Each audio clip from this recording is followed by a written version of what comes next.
G'day, this is Josh New Zealand from Christchurch, New Zealand. I've made a plugin that demonstrates a large chunk of the Revit API. It is called C Playpen. This is in support of a webinar I'm doing for the DEBI Institute, and the webinar is called a Kickstart Revit Plugin Development 19 Coding Techniques. Right, the plugin I'm talking about is available right down there in the description. The design files are included. It is also available on GitHub. It is open source. I'm going to start with a new project using the construction template, and here it is up here on the ribbon, C Playpen. I want to tell you how to uninstall it. You can uninstall it at any time from the Add Remove Programs list from Control Panel. The name of the application is C Playpen Josh New Zealand, and if you sort by the installed on date, it will come to the top. So please drop me a like, smash that like button. It really helps with the Google algorithm. Let us start. Now, here's a ribbon full up with buttons, but if I click on this one, full window, it brings us all the coding techniques I'm going to talk through, run through to 19. Half of these are represented up here on the ribbon, but we're not going to be using these buttons. We're only going to be using these ones in this video. If I click on 0 of 19, it brings up a list of all the classes that we're going to be using. This is C# programming. There are 46 classes altogether, 34 of which are part of the Revit API, and they're in alphabetical order right there in that list. Okay, 1 of 19. Now, if I click on 1 of 19, it selects an entity called project information, and that entity is the same entity with which this refers to. On manage project information, you can edit the project address, project name, project number. You can also edit it in the properties grid over here. Project address, project name, project number. But if I go to 3D view now, I'm going to go to 3D view, close level 1, and select on level 1 and go to manage ID of selection. It'll tell me the ID of level 1 is 355. If I type in 355 into that text box there, select it, it will select that entity programmatically. The code behind there uses the UI document class, and it's UI doc selection set element IDs. Okay, technique 2 of 19. Model 1 of each wall. This demonstrates the filtered element collector, model 1 of each wall, and it splashes them all out on screen 3 feet apart. It sends them through a loop. So there's the filtered element collector class, and then it loops out each, separates them all by 3 feet, and it also sets a parameter for the comment field. So when it deletes them on the second click, it just searches for the walls where the comment equals example 2 walls. It deletes them and then sticks them back in again. Okay, technique 3 of 19. We're setting the default element type ID. The default element type. So I've looked all over the UI, and I can't find anywhere where you can set the default element type for a category. You can do it for for tag categories, but not for normal categories. It happens automatically whenever you go create similar, but if I just wanted to set the default type, element type, you can't do it. So I've made a button that can, and there I go. I've just set the default type for a wall to curtain wall. I'm going to draw a curtain wall. I'm going to do it again for that brick wall there. Select it, set default type, and then draw a brick wall.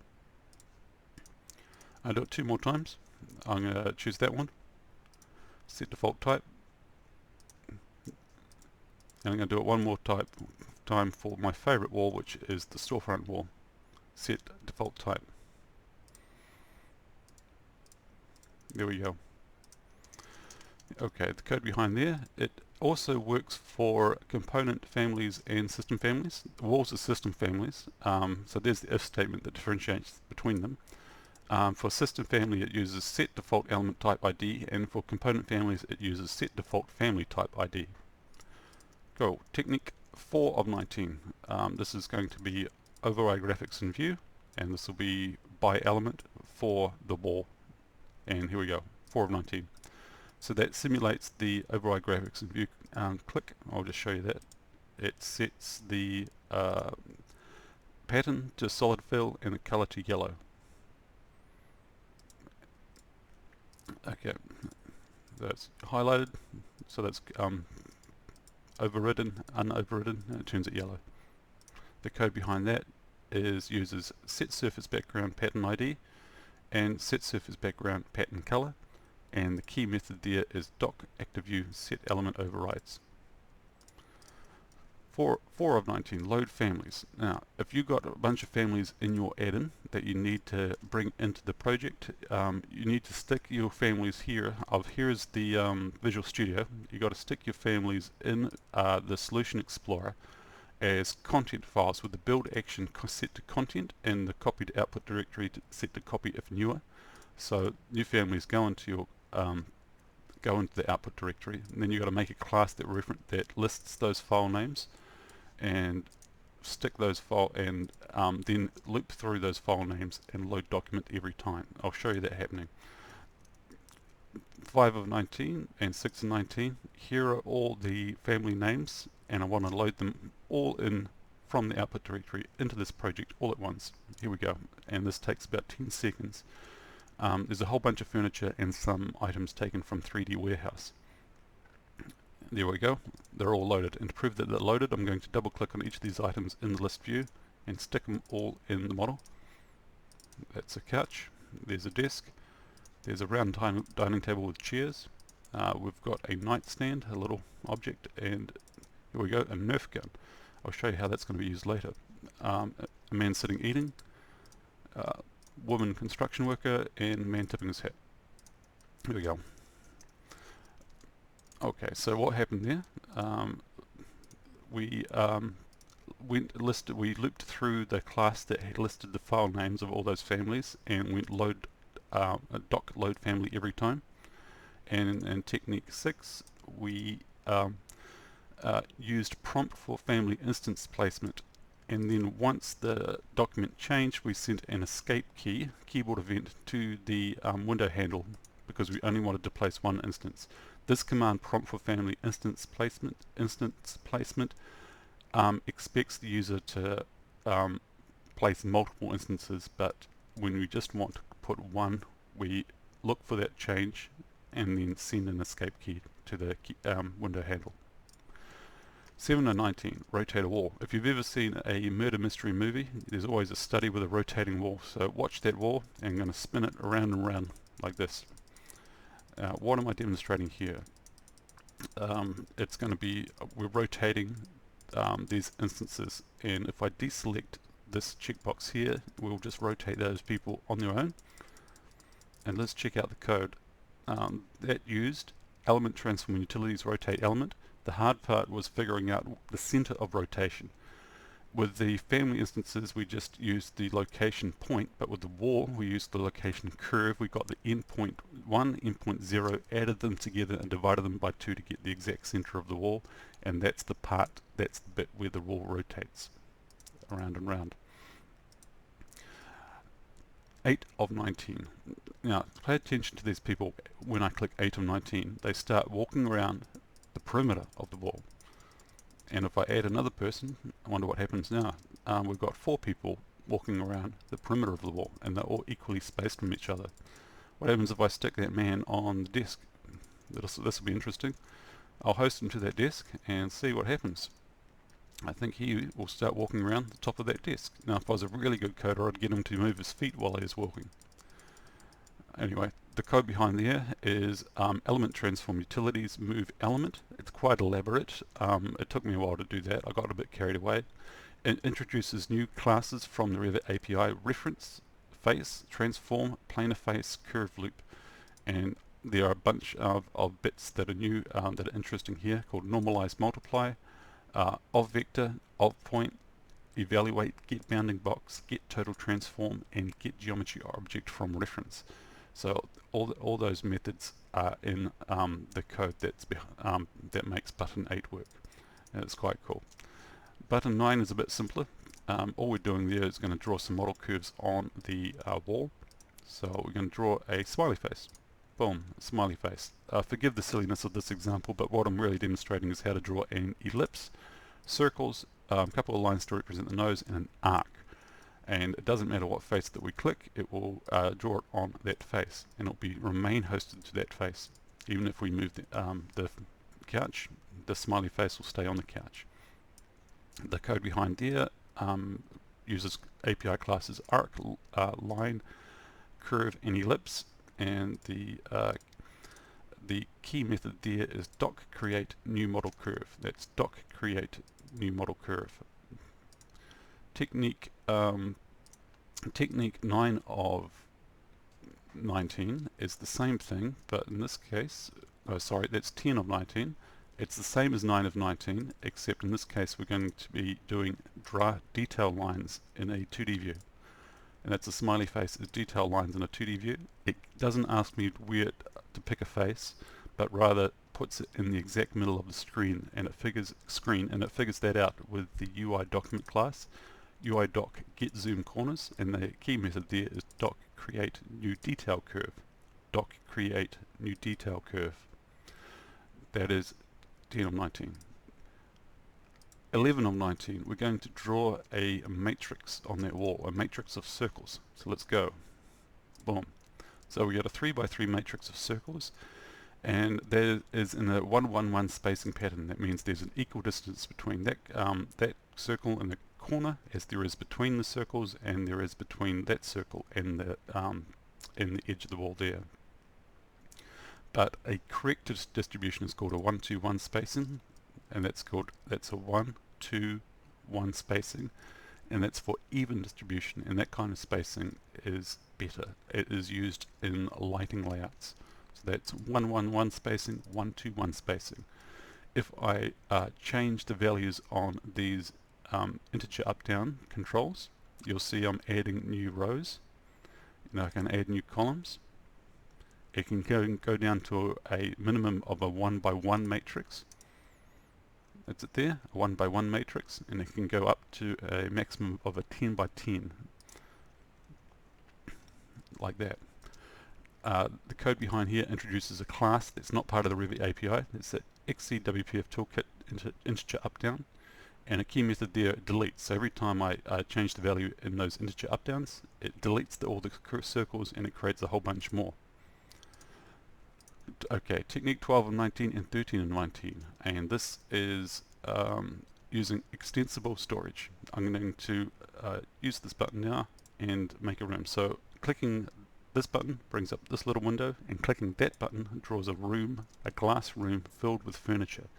And I'm going to use this to demonstrate extensible storage. I'm going to read out what that is. The Revit API allows you to create your own class-like schema data structures and attach instances of them to any element in a Revit model. This functionality can be used to replace the technique of storing data in hidden shared parameters. So this code stores the location and rotation property of the furnitures and people in a schema-structured data object called entity, and entities can be set to any element. There is also a special category of element called data storage, which can be exclusively used for this purpose. So I'll show you that now. So when I brought this room into existence, it also brought into existence a data storage object we can find from Revit Lookup. Here it is, data storage, that's the one, and it is called room setup entities. In there I'm going to store a room layout, so I'm going to make one now. There's a room layout. I'm going to start playing with this room, rotate the couch over there, rotate the man over here. I'm going to rotate the desk and the chair by 45 degrees, stick it there, put the woman over there talking to the man, and I'll stick this man tipping his hat. I'm going to stick him over there, store that as a second layout, and I'm going to store one more layout by rearranging the furniture. That round table can go over there temporarily. Move the chair, that little table and the chair, stick it next to the couch, and bring that round table back over here and store that layout. Okay, so we've got 3 layouts stored in the glass box. We've got to go layout 1, layout 2, layout 3, layout 1, layout 2, layout 3. Extensible storage is used when we have too many hidden shared parameters and we need a schema-structured data object to store information in the model. The code behind, we'll have a look. The first part is creating the data storage object, and then this is the special category of that is for the storing of data exclusively. And in this other one, we use a whole bunch of classes: key, pair value, data storage, schema, entity, iDictionary, and display unit type. So it's like, to store an extensible storage, you've got to unwrap it, unwrap the entity, play with it, make your changes, wrap it back up, and store it back in the element. It's once you get your head around it, it's amazing. Now, 14 of 19, reference intersector. Pay attention to that Nerf gun. I'm going to click 14 of 19 and watch what happens. Go. It shoots lines at the wall, and whenever these lines hit a wall, it paints a circle on the wall, and it gives it a random color. And that's a lot of fun. I'm going to place a Nerf gun. I'm going to copy that table over here, and I'm going to place a Nerf gun on that table right there, and I'm going to shoot the walls again. 14 of 19, the way it goes. And it's a lot of fun watching that. And this demonstrates the reference intersector. The code behind that introduces classes: reference point, adaptive component instance, utilities, transform, transformation group, random, and element multi-category filter, reference intersector. But this is the key method here: find nearest. If you can get find nearest to work, that means you've gotten it all to work. Cool. Okay, 15 and 19. OneClick family backup system. Alright, so I want to make it edit to a family, but I'm not sure whether or not I'm doing the right thing. I want to make a backup of that family. You can do it with a single click of the mouse. With this OneClick family backup system. But first it needs to figure out a location where to store a copy of that family. So we need to save the project file. We're going to save it here, here, and if once saved, we'll select our object. And now click the OneClick family backup system. It saves it as revision 1 saved. We're now free to edit our family with a clear conscience, and my idea is to turn that fully functioning table into a modern art masterpiece with a gigantic hole in the middle, and load it into the model, and that is amazing. If I die, this design's going to be worth $1 million. But a few days later, my boss comes to me. He does not understand why a useless table is in the model, because this is just going to be used in the staff room of a concrete importer. So I need to put it back to where it was. So I'm going to go to my backups folder now. Select the instance first, go to the backups folder. There it is, revision 1, and drag it into there and restore it to where it was. Done. And we'll make that the new revision, and that becomes revision 2. So I'm sure that the Autodesk App Store has a whole heap of backup systems, but do they work with a single click of the mouse? That is a one-click family backup system. The code behind there introduces classes directory, stream writer, and stream reader. None of those are part of the Revit API, but the directory one is the one that creates a directory structure under where the project was saved. So we saved the project here, and then there's a subfolder there called Family Backups. You drill down into there, there's the name of the family, and drill down into there, there's revision 1 and revision 2 of that family. Cool. Okay, 16 and 19 and 17 and 19, add shared parameters. Okay, we've got a comment field for this family. All elements have the comment field, but we want to add 3 more comments field, and we can do that now just by going like this, click, they added, and that adds in 3 more comments field, comment 1, comment 2, comment 3. We can also edit them in this window. We're going to say this is a new comments field, comment 1 instance parameter shared, and we're going to save that. You notice it changes over here in the properties panel. I'll do it again. Comment 2, save. You notice it adds it over there, comment 2. Do it again for comment 3, comment 3, saves. I can also do that with type parameters. So if I click add shared parameters, it will add type parameters to that table. Come over here to edit type, and there they are. What we've done is to add alternate manufacturers: alternate manufacturer 1, alternate manufacturer 2, alternate manufacturer 3. We'll edit them right here, and we'll say that this is an early LOD model, so we want the client is asking for several alternate suppliers for that round table. So I've got one from Sydney, one from China, and one from Christchurch, New Zealand. That's where I'm from, and we'll save all those. Now, the reason I'm taking the time with this is to illustrate how much nicer it is to edit text fields in a WPF text box, because you can freely stick in carriage returns where you want them, and carriage returns are very important for the comprehension of the schedule. So I'll make the schedule now from here. Schedule. This is a piece of furniture. Here we go. Get rid of that window. Family. And add in our 3 manufacturer fields. Filter, only if the parent parameter exists, and we'll remove itemized every instance. I'll throw that new schedule onto a sheet. Here we go. Families. No, not that one. That one there.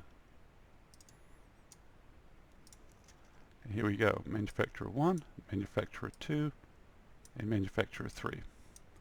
And that looks lovely. There's the 3 new shared parameter type fields that I've added programmatically. I did that by switching out. If I come over here to the Visual Studio window, you'll see that I switched out the shared parameters file temporarily with the one that was created in the output directory from Visual Studio. There's the one for instance parameters, there's one for type parameters, and if we look at the code behind, it switched out the existing, so it took that file there, what was that shared parameters file, it saved its location, switched it out for the one from in Visual Studio, and binded their parameters, and then switched back at the end. The code behind, here it is. Here it introduces classes definition file, category set, definition group, definition and binding. For the type parameters it used new type binding method, and for instance parameters it used new instance parameters binding. And to edit the parameters, it checked that the parameter existed using lookup parameter, and there's the method to set my parameter set to change the value. Okay, understanding transforms. This is the last one. This is technique 18 of 19 and 19 of 19. My previous video covered this one, but I'm going to cover it again because I'm so happy with it. Place AGM. Now, this chair is placed on a platform, and that platform, the transform of that platform is represented here with these with this information. A transform is the location and orientation of a piece of geometry in 3-dimensional space. Now I can manipulate the transform by moving it in the x-axis like this. I can move it in the y-axis with these sliders, and move it up and down the z-axis with these sliders. But the transform is the harder one, that's the orientation. So if I use basis x set to the normal, it moves it forward and back with that slider, and then side to side with basis y set to the normal. Watch these values changing as I move it. And to move it in with the basis z set to the normal, it goes around and around. So this is what you play with in order to understand transforms, but you don't truly understand it unless you can manipulate it. And I've done that with an interpolation between 2 other platforms, platform A and B. That's the destination, that's the departure, that's the destination, and I'm going to use this interpolate slider to move the chair in between those 2. What happens if I start to rotate platform B? The chair rotates along with it. But if I move that chair back to platform A, it only moves slightly, so it moves in proportion to its distance to platform B. If I put platform B up on the wall, pick a new host, up it goes and flies up to platform B like that. And if I put platform A up on that glass wall, it'll fly up to there. So that is a true interpolation animation, and the whole point of this is to say that it's possible to do animations in Revit API. And usually the animations, you've got to use third-party tools like Synchro or Navisworks or 3ds Max, but you got to go through an elaborate exporting process and then learn from your animation, then bring those learnings back into Revit. Revit is my tool, and I want to not leave it. I want to stay in Revit and not go through an elaborate import and export process in order to learn from the movement of bodies in the model. Okay, so that's it. Those are the 19 techniques. I better show you the bit code behind there. So the key method for technique 18 and 19 uses is angle to cross product and create rotation at point. And with 19 of 19, this uses a special class that's not in the Revit API numerics vector. It's an old class from in .NET, and the method is vector3lerp. Vector3lerp. Okay, please drop me a like and make a comment. I learn massively from the comments down there, and I hope you enjoyed this wee video. Have a good day, and thank you for your time.